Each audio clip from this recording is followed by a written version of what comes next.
Alors maintenant, essayons de configurer en quelque sorte ce rapport entre le politique et le théologique pour montrer comment chez un homme comme Jurieu il se pose. Alors premièrement, il est le petit-fils d'un autre pasteur qui avait déjà commis, si j'ose dire, un ouvrage intitulé L'accomplissement des prophéties, Pierre Dumoulin, qui était au fond un exégète du livre de l'Apocalypse. En 1686, Jurieu essaye de réinterpréter l'Apocalypse, et en particulier à partir de son chapitre 11, de donner une sorte de datation sur le moment où le règne de l'Antéchrist a commencé, autour du 4e, 5e siècle, et donc sur le moment où il va finir, 1260 ans après, je vous passe les détails des calculs, probablement, pense-t-il, vers 1710.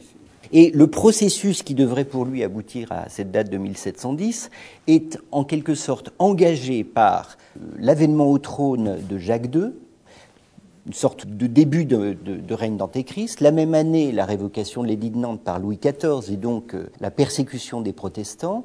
Et 3 ans plus tard, la Glorieuse Révolution qui va mettre sur le trône d'Angleterre un souverain anglais, un souverain protestant, excusez-moi.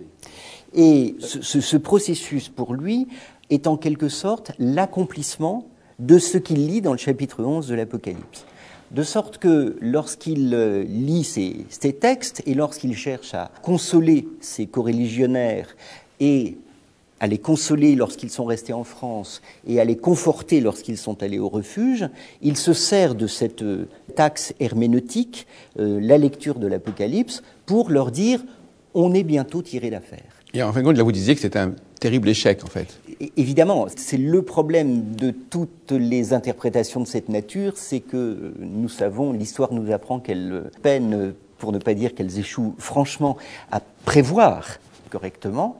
Et donc, c'est une vaticination qui est démentie par les faits, bien entendu.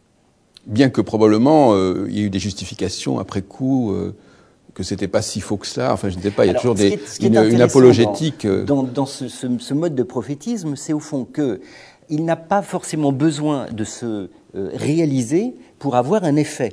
Même si la conjoncture politique dément les faits, il n'en reste pas moins que les discours proférés ont un impact. Et ce qui est très intéressant dans le cadre de Pierre Jurieu, c'est que ces lettres pastorales aux fidèles qui gémissent sous la captivité de Babylone, déjà le titre est à soi tout un programme, passent en France et ont un impact sur les églises clandestines qui essayent de se restructurer, sur des prédicateurs qui prennent la parole et qui font de Jurieu, en quelque sorte, je dirais presque l'intellectuel organique de cette petite clandestinité.